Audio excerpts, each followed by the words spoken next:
வணக்கம் மக்களே. இந்த வீடியோவில் நம்ம கிச்சனில் சின்ன சின்ன வேலைகள் செஞ்சால் நம்ம கிச்சனை எனி டைம் நம்ம க்ளீனாகவே வச்சுக்கலாம். அந்த குட்டி குட்டி வேலை என்னன்னு தான் இந்த வீடியோவில் நான் ஷேர் பண்ணியிருக்கிறேன். மறக்காமல் ஸ்கிப் பண்ணாமல் பாருங்கள். இந்த வீடியோ ரொம்பவே யூஸ்ஃபுல்லாக இருக்கும். இப்போ தான் ஃபஸ்ட் டைம் என் சேனலில் பார்க்குறீங்கன்னா மறக்காமல் ரமத்தி ஹோமை சப்ஸ்கிரைப் பண்ணிவிட்டு பக்கத்தில் இருக்கிற பெல் ஐக்கானை ப்ரெஸ் பண்ணிக்கோங்க. ஃபஸ்ட்டு டிப் என்ன பார்த்தோம்னா, நம்ம சமைச்ச உடனே நம்ம கேஸ் ஸ்டவ்வை நம்ம உடனே தொடச்சி எடுத்துட்டோம்னா அழுக்காகாது. நம்மளுக்கு க்ளீன் பண்ணுறதுக்கும் ரொம்பவே ஈஸியாக இருக்கும். டிப் என்ன பார்த்தோம்னா, நம்ம டஸ்ட்பினில் குப்பையை போடும்போது நம்ம அப்படியே 2-3 நாள் அப்படியே விட்டுடக்கூடாது. நம்ம உடனே அந்த டஸ்ட்டை நம்ம ரிமூவ் பண்ணிவிட்டு அந்த டஸ்ட்பினை நல்லா க்ளீனாக வாஷ் பண்ணிவிட்டு அதே பிளேஸில் அப்படியே வச்சிட்டோம்னா இந்த குட்டி குட்டி பூச்சி தொல்லைங்கள்லாம் இல்லாமல் இருக்கும். கரப்பான்பூச்சி வராமல் இருக்கும். அதுபோல் குப்பை அப்படியே இருந்துச்சுன்னா ஒரு ஸ்மெல்லு வர ஆரம்பிச்சிடும். 1 நாள் 2 நாள் அப்படியே இருந்துச்சுன்னா ஸ்மெல்லு வர ஆரம்பிச்சிடும். அது கண்டிப்பாக ரிமூவ் பண்ணணும்.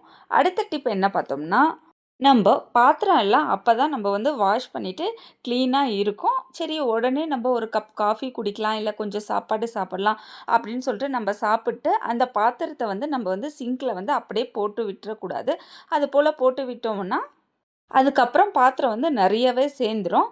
அதுபோல் சேராமல் இருக்கணும்னா நம்ம உடனே அந்த பாத்திரத்தை கழுவிட்டு க்ளீன் பண்ணி வச்சிட்டோம்னா கிச்சன் க்ளீனாகவே இருக்கும். ட்ரை பண்ணி பாருங்கள். அடுத்த டிப் என்ன பார்த்தோம்னா, நம்ம கேஸுக்கு பக்கத்தில் வைக்கக்கூடிய பொருள் எண்ணெய் பிசுபிசுப்பு தினமும் இருந்துகிட்டே தான் இருக்கும். டெய்லியும் நம்ம சமைக்கும் போது கொஞ்சமாச்சு பக்கத்தில் தெரிக்கும். அதனால் டெய்லியுமே ஒரு மைக்ரோஃபைபர் கிளாத்து இல்லை நார்மல் கிளாத்து வச்சு ஏதாச்சும் ஒரு லிக்யூடு வச்சு நம்ம அது மேலோட்டமாக லைட்டாக மட்டும் தொடச்சி எடுத்தாவே போதும். இதுக்கு ஒரு 2 நிமிஷம் கூட ஆகாது. லைட்டாக அப்படியே மேலே மட்டும் தொடச்சிட்டு ஃபுல்லாக வாரத்தில் ஒரு நாள் டீப் க்ளீன் பண்ணாவே போதும். ரெகுலராக நம்ம இது போல் தொடச்சி வச்சோம்னாவே நம்ம கிச்சன் நீட்டாக சூப்பராகவே மெயின்டைன் பண்ணலாம். இது மட்டும் இல்லாமல் நம்ம எண்ணெய் அடிக்கடி மாற்றுவோம். அது போல் மாற்றும் போது அந்த கண்டெய்னர் நல்லாவே க்ளீன் பண்ணி தான் நம்ம அதில் எண்ணெயை ஊற்றி ஸ்டோர் பண்ணுவோம். அதுக்கப்புறம் ஆயில் வைக்கிற ட்ரே எப்பயுமே லைட்டாக ஆயில் சிந்தும். அந்த கவரையும் நம்ம மாற்றிடலாம். நியூஸ் பேப்பர் வைக்கிறத தவிர்க்கலாம். ஏன்னா நியூஸ் பேப்பர் வச்சோம்னா கரப்பான்பூச்சி வர்றதுக்கான சான்ஸ் நிறையவே இருக்குது. அதனால பிளாஸ்டிக் கவரு அப்படி இல்லைன்னா டிஷ்யூ பேப்பர் வச்சோம்னா அது வாஷ் பண்ணி திரும்பியும் வைக்க வேண்டிய அவசியமும் இல்லை. நம்ம வேலையும் மிச்சமாகும், கிச்சனும் நல்லா நீட்டாக இருக்கும். அடுத்த டிப் என்ன பார்த்தோம்னா, நம்ம ஃப்ரிட்ஜில் பொருளை அப்படியே வச்சுட்டு ஒரு சில டைம் மறந்துடுவோம். அதை தவிர்க்கிறதுக்கு என்ன பண்ணலான்னா, வாரத்தில் ஒரு நாள் என்ன பண்ணலான்னா, நம்ம ஃப்ரிட்ஜில் என்ன பொருள் இருக்குது, அதனோட எக்ஸ்பைரி டேட் இருக்கா இல்லையா அப்படின்னு சொல்லிட்டு செக் பண்ணிவிட்டு அந்த பொருளை ரிமூவ் பண்ணிடலாம்.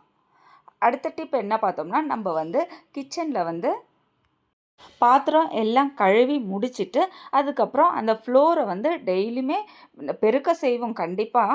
ஆனால் துடைக்க மாட்டோம் ஒரு சில டைமு. ஆனால் டெய்லியுமே நம்ம கிச்சன் ஃப்ளோரை கீழே தரையை நம்ம லைசால் அப்படி இல்லைன்னா வேறு ஏதாச்சும் லிக்யூட் போட்டு நம்ம டெய்லியுமே க்ளீன் பண்ணி விட்டோம்னா கிச்சன் ரொம்பவே நீட்டாக இருக்கும், நல்லா வாசனையாகவும் இருக்கும். இந்த கரப்பான்பூச்சியெல்லாம் வராது. எந்த நேரமும் க்ளீனாக இருக்கிறதுனால கரப்பான்பூச்சியெல்லாம் வராமல் இருக்கிறதுக்காக கண்டிப்பாக இந்த டிப் யூஸ் பண்ணோம்னா நம்ம தடுக்கலாம். டெய்லியுமே ஒரு 2 நிமிஷம் மட்டுமே போதும் அந்த கிச்சன் தரையை மாப் போடுறதுக்கு. டிப்ஸ் எல்லாம் ரெகுலராகவே ஃபாலோ பண்ணும்போது நம்ம கிச்சன் நல்லாவே நீட்டாகவே மெயின்டைன் பண்ணலாம். ஒரே டைம் க்ளீன் பண்ணோம்னா அது ரொம்ப அதிகமான வேலையை தான் நம்மளுக்கு கொடுக்கும். அது மட்டும் இல்லாமல் ரொம்பவே சிரமமாக இருக்கும். எல்லா வேலையும் ஒரே நாள் செய்கிறதுனால கை வலிக்கும், அதுக்கப்புறம் இடுப்பு வலிக்கும். அதுபோல் எல்லா வேலையும் ஒரே நாள் ஃபுல்லத்தையும் க்ளீன் பண்ணோன்னா இப்போ ஹெல்த்து தான் ப்ராப்ளம் ஆகும். அதனால் டெய்லியுமே இது போல் சின்ன சின்ன ஒர்க்கு மட்டும் பண்ணிக்கலாம். அடுத்த டிப் என்ன பார்த்தோம்னா, நம்ம நார்மலாக யூஸ் பண்ணுற கிளாத்துக்கு பதிலாக இது போல் மைக்ரோஃபைபர் ஸ்பாஞ்ச் நம்ம பயன்படுத்தினோம்னா கிச்சன் சீக்கிரமாகவே காஞ்சிடும். பால், காஃபி, சாம்பார் அதுபோல் எது ஊற்றினாலுமே அந்த மைக்ரோஃபைபர் நல்லாவே அப்சர்வ் பண்ணிவிட்டு அதுக்கப்புறம் க்ளீன் பண்ண உடனே நல்லாவே க்ளீன் ஆகுது. ரொம்பவே யூஸ்ஃபுல்லாக இருக்கும். ட்ரை பண்ணி பாருங்கள். அடுத்த டிப் என்ன பார்த்தோம்னா, நம்ம பாத்திரம் கழுவிட்டு ஸ்க்ரப்பர் எல்லாமே அப்படியே வச்சிடக்கூடாது. குட்டி குட்டி பாக்டீரியாஸ் எல்லாம் ஃபார்ம் ஆகிறதுக்கான நிறைய சான்சஸ் இருக்குது. அதனால் நான் என்ன பண்ணுவேன்னா, பாத்திரம் வாஷ் பண்ணிவிட்டு அதுக்கப்புறம் அது நான் வந்து என்னென்ன ஸ்க்ரப்பர் யூஸ் பண்ணனோ அது எல்லாத்தையுமே லைட்டாக டெட்டால் யூஸ் பண்ணி ஸ்க்ரப்பரையும் நல்லாவே தேய்ச்சி கழுவிடுவேன்.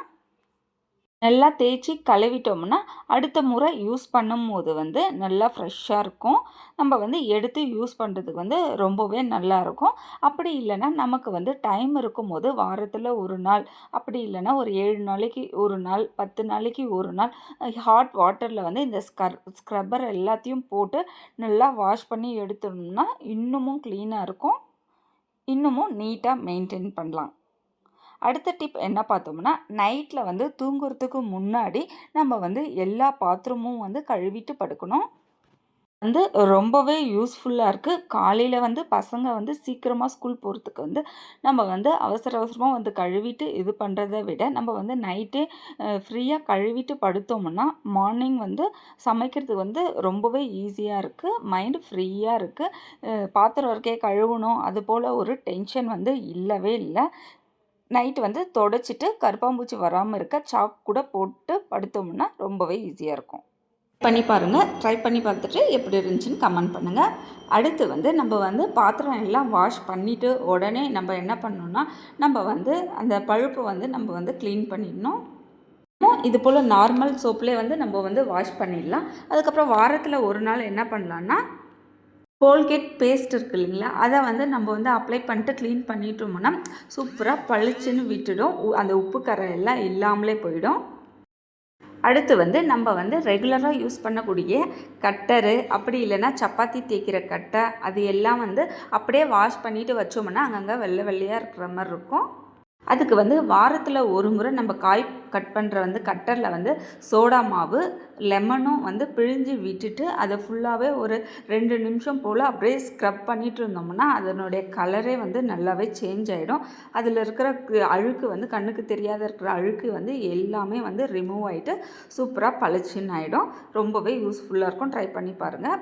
அடுத்த டிப் என்ன பார்த்தோம்னா, நம்ம ரெகுலராக யூஸ் பண்ணக்கூடிய தோசை தவா வந்து நம்ம நார்மலாக வாஷ் பண்ணோம்னா அந்த எண்ணெய் பிசுபிசுப்பெல்லாம் போகவே போகாது. நார்மலாக நம்ம வாஷ் பண்ணிவிட்டு அப்படியே வச்சுட்டோம்னா எண்ணெயாக தான் இருக்கும். சைடில் வந்து இன்னும் அப்படியே இருக்கும். அதுக்கு வந்து வாரத்தில் ஒரு நாள் பண்ணாவே போதும். இது போல் லைட்டாக சூடு பண்ணிவிட்டு சோடா மாவு, அதுக்கப்புறம் லெமன் வந்து ஒரு ஸ்பூனில் வந்து ஃபோக் ஸ்பூனில் வந்து சொருவிட்டு அதை வந்து ஃபுல்லாகவே தேய்ச்சி விட்டுட்டோம்னா இருக்கிற அழுக்கு எண்ணெய் பிசு எல்லாம் போயிடும். அடுத்து வந்து நம்ம வந்து ரெகுலராக யூஸ் பண்ணக்கூடிய லைட்டர் தான். லைட்டர் வந்து நம்ம வந்து வாஷ் பண்ணோம்னா அது ஒர்க் ஆகாது. தண்ணியில் படாமல் வந்து நம்ம வந்து வாஷ் பண்ணணும். அதுக்கு வந்து ரெகுலராக யூஸ் பண்ணிவிட்டு நம்ம வந்து நார்மலாக ஒரு கிளாத்தை வச்சு தொடச்சி எடுத்துடலாம். அப்படி இல்லைன்னா வாரத்தில் ஒரு நாள் வந்து கோல்கேட் பேஸ்ட்டை வந்து ஃபுல்லாகவே அப்ளை பண்ணிவிட்டு அதில் வந்து நம்ம வந்து தொடச்சி எடுத்தோம்னா நல்லா பளிச்சுன்னு ஆகிடும். இது போல் வந்து ரெகுலராக பண்ணி பாருங்கள். நம்ம கிச்சன் வந்து எப்பயுமே க்ளீனாகவே இருக்கும். Thanks for